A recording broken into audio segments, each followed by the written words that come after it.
Started off, I've been an entrepreneur 7 years, but over the pandemic, I really had to pivot because I was in the nightlife previously. It opened my eyes.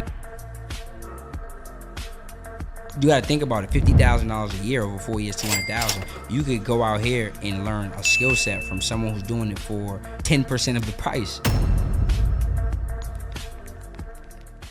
Started off, I've been an entrepreneur 7 years, but over the pandemic, I really had to pivot because I was in the nightlife previously. So I came out to a conference out here in Georgia, actually. I just got in a room with all different type of entrepreneurs, people in trucking, Airbnb, tarot, credit. And it was new. It was brand new to me. I had never really seen nothing like it or attended an event like it.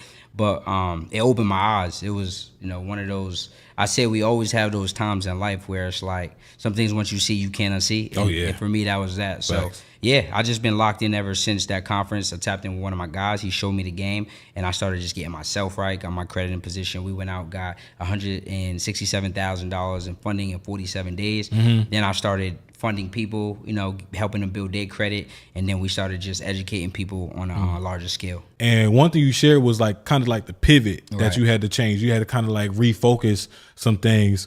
What were some, I guess, yellow flags that kind of highlighted in your mind that it was time for the pivot, and where were you at mentally when you had to make that pivot, and what were some of the first things you went about, so that it was a successful one? Well, honestly, I always say the man upstairs work in mysterious ways. So I had wanted to get out of the nightlife for a little while, but it was a situation. I'm sure a lot of people that's listening, you may feel like you're in this position, or you may have been in this position to where you're making some decent money. So you're like, okay, well, I'm making some money. I don't really want to risk that to go chase something new. Right.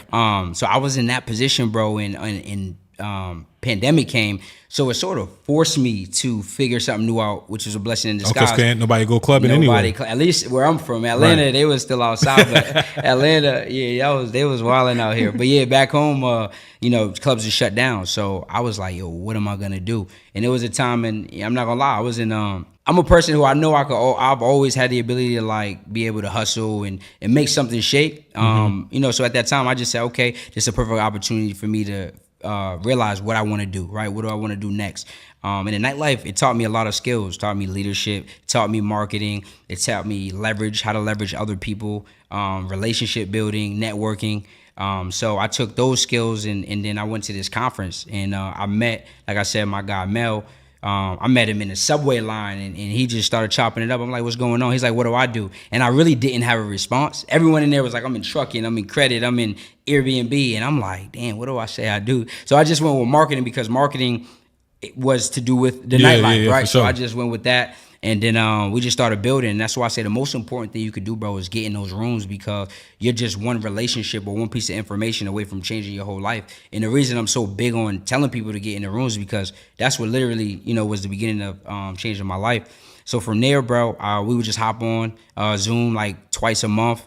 And I was just giving him game on what I knew, some content creation, some marketing things, leveraging other people's audience. He was giving me game on the credit.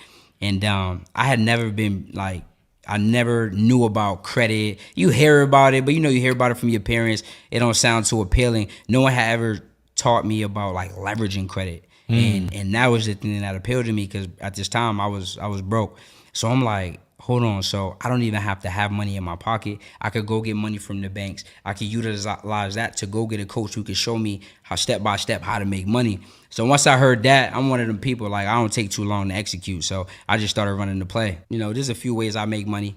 Funding as a service, right? Easy business to start. You could start with no money, right, in the funding space. Once you learn this skill that I just taught you, literally all three criteria, right? I told you foundation, optimize, and then strategy. Then from there, you can turn around and now fund others. Now, the way that business works is essentially we get paid on a success fee. So let's say you go out and you get a client $50,000 in funding. Guess what? 10% success fee, that's a $5,000 payout, right? You get someone $100,000, that's a $10,000 payout. You do just 10 clients a year. That's a 6-figure business that you have. And it's a very easy process because you already know the skill of how to do those things. Now it's just the business side, the contracts, the onboarding process, and then having a back office.